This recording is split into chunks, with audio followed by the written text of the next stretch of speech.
बिस्मिल्लाहिर्रहमानिर्रहीम। ये फेलोस, आइए आज का लेक्चर शुरू करने से पहले रब्बे ज़ुल जलाल की बारगाह में एक दफ़ा फिर मुल्तजी हों कि मौला करीम हमें ऐसे सजदों की तौफ़ीक अता फरमा कि जिससे खिदमत खल्क़ का जज़्बा बढ़े। ये फेलोस, आज जो टॉपिक हम टेकअप करने जा रहे हैं वो है कि अगर कोई फ़ौजी जो कि हाज़िर सर्विस है वो कोई सिविल ऑफेंस कमिट करता है तो उसके मतलब FIR लॉन्च कहाँ होगी, उसकी तफ्तीश कहाँ होगी और उसका ट्रायल कैसे होगा और कहाँ होगा। डी फेलोस, ये जो फ़ौजी है ये आर्मी, नेवी और एयरफोर्स किसी का भी हो सकता है। ये फेलोस, इस सवाल को एड्रेस करने के लिए सबसे पहले जो चीज़ जानना ज़रूरी है वो सिविल ऑफेंस जानना ज़रूरी है। हम पहले सिविल ऑफेंस को डिफ़ाइन करेंगे, उसके बाद इन सवालात के जवाब लेंगे। लेकिन इस सारी गुफ्तगू से पहले मैं उन प्रोविजंस को आपके सामने रखना चाहता हूं ताकि आप खुद भी उनको पढ़ सकें, जो कि आज के इस हमारे क्वेश्चन के साथ डील करती हैं। इसके साथ दो एक्ट डील करते हैं, द आर्मी एक्ट 1952 और CRPC 1898। आर्मी एक्ट का section 83, section 811, section 59, section 94 deal करते हैं और CRPC का सेक्शन 549 यानी 549 डील करते हैं। और पुलिस रूल्स 1934 का जो रूल डील करता है वो 2614 है। और इसके साथ साथ एक honourable Lahore high court Lahore की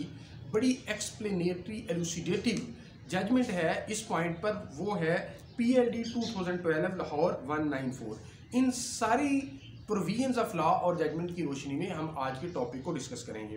डी फेलोस, आर्मी एक्ट के तहत दो तरह के ऑफेंसेस हैं जो ट्राई किए जाते हैं। कुछ ऑफेंसेस ऐसे हैं जो कि टिपिकली, पिकुलियरली और पर्टिकुलरली फौज के अपने ऑफेंसेस हैं। मिसाल के तौर पे अगर एक फौजी जो है वो इनसबॉर्डिनेशन का मुजाहरा करता है, नेग्लिजेंस का मुजाहरा करता है, म्यूटनी जो है वो ब्रेकआउट करता है, या फौज की इंफ्रास्ट्रक्चर को जो इंस्टॉलेशन हैं उनको नुकसान पहुंचाता है, सो एंड सो फोर्थ, तो वहाँ पर कोर्ट मार्शल के तहत उनका ट्रायल होगा। लेकिन इसके जब सेक्शन हम 83, 811, 59 और 94 को पढ़ते हैं तो इनको इन टोटलिटी पढ़ने के बाद हमें ये बात समझ आती है कि इस जो आर्मी एक्ट के तहत अगर कोई फौजी, खा वो एयरफोर्स का हो, खा वो नेवी का हो, खा वो मिलिट्री का हो, इन सब का ट्रायल सिविल ऑफेंसेस का भी यहाँ पर कोर्ट मार्शल के तहत हो सकता है। ये कैसे हो सकता है, ये सबसे पहले हम देखेंगे कि सिविल ऑफेंस, इन ऑफेंसेस को वो ऑफेंसेस जो उनकी अपनी कैटेगरी में नहीं आते, यानी आम ऑफेंसेस हैं जैसे मर्डर है, किसी को हर्ट काज कर देना है, PPC के ऑफेंसेस हैं, इनको सिविल ऑफेंसेस कहते हैं। 83 आर्मी एक्ट के सेक्शन 83 के तहत इसको डिफाइन किया गया कि civil offence means an offence which if committed in Pakistan would be triable by a criminal code. अब क्रिमिनल कोड को आगे फर्दर डिफाइन किया कि criminal code means a court of ordinary criminal justice in Pakistan. ये fellows, अब इससे आगे जब अपनी जुरिस्डिक्शन की बात की, कोर्ट मार्शल की जुरिस्डिक्शन की बात की आर्मी एक्ट 1952 ने, तो 811 में डिफाइन किया कि मीन्स एनी एक्ट और omission punishable under this act and includes a civil offence as hereunder defined. यानी ये कहा गया कि कोर्ट मार्शल जो स्टैब्लिश की जा रही है 1952 के तहत, वो उसके पास दो जुरिस्डिक्शंस हैं। एक वो ऑफेंसेस की ट्राई करने की जुरिस्डिक्शन है जो कि मैंने पहले अर्ज कर दी कि अपने पिकुलर, पर्टिकुलर और टिपिकल ऑफेंसेस हैं, और दूसरे सिविल ऑफेंसेस की भी। अब सिविल ऑफेंसेस को जब मैंने आपके सामने रखा तो सिविल ऑफेंसेस से ने ये कहा कि कोई भी ऑफेंस जो पाकिस्तान के अंदर कमिट होता है और वो क्रिमिनल कोर्ट उसे ट्राई करती है तो वो सिविल ऑफेंस है। अब जब आगे फर्दर हम जब पढ़ते हैं सेक्शन 59 और सेक्शन 94 को, तो मज़ीद हमें ये पता चलता है कि इस लॉ के तहत, और इसके साथ साथ 549 को भी जब हम पढ़ते हैं CRPC को, तो पता ये चलता है कि जो कोर्ट मार्शल है उसके पास कंकरेंट जुरिस्डिक्शन है। यानी वो ऑफेंसेस जो सिविल ऑफेंसेस हैं they can be tried by court martial और as well as by the ordinary criminal court. अब सवाल ये पैदा होता है कि जब ये कंकरेंट जुरिस्डिक्शन है तो फिर ट्रायल कौन करेगा। डी फेलोस, पहले ये जजमेंट जो मैंने आपके सामने रखी, ये है PLD 2012 लाहौर 194। इसको हम पढ़ते हैं, इसके रेलेवेंट पोर्शन को, फिर हम 549 जो CRPC का उसको भी पढ़ते हैं। इसमें कहा गया कि section 59(1) of act part 2 provide that any person subject to the army act 1952 who commits civil offence. Civil offence हमने देख लिया कि अगर एक आर्मी मैन जो है वो ऐसा ऑफेंस कमिट करता है जो कि आर्मी एक्ट के अपने ऑफेंसेस में से नहीं है और वो PPC के ऑफेंसेस हैं मिसाल के तौर पे, या अदर जो हमारी सब्सटेंटिव क्रिमिनल लॉज हैं उनके ऑफेंसेस हैं,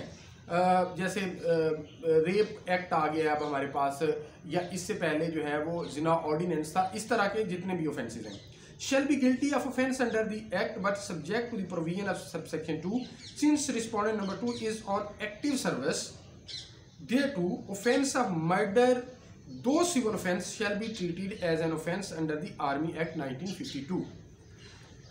though all the offences provided in chapter 5 are triable by courts martial but an exception has been provided with reference to civil offences as envisaged by section 94 of the act according to which concurrent jurisdiction has been vested in criminal court and court martial in which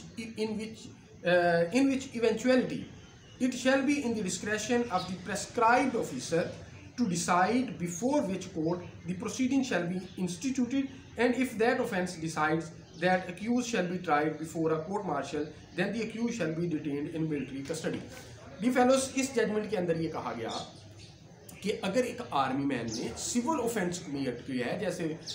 robbery है, डकैती है, murder है, rape है, तो फिर concurrent jurisdiction है आम criminal जो कोर्ट है उसकी भी, ऑर्डिनरी कोर्ट जो है, और कोर्ट मार्शल की भी। अब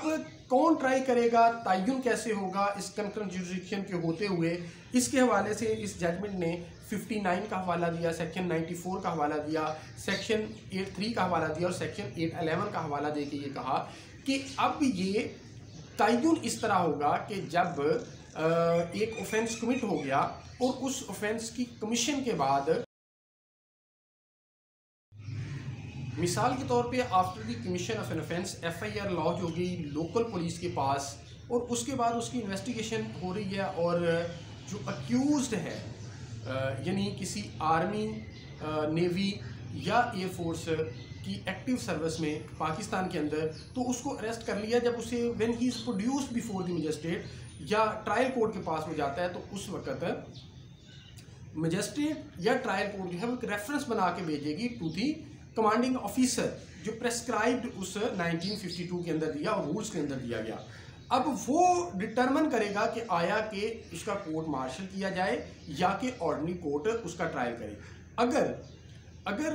प्रेस्क्राइब्ड ऑफिसर जो कमांडिंग ऑफिसर है वो ये कहता है कि नहीं, इसका ऑफेंस, इसका जो ट्रायल है वो कोर्ट मार्शल करेगी,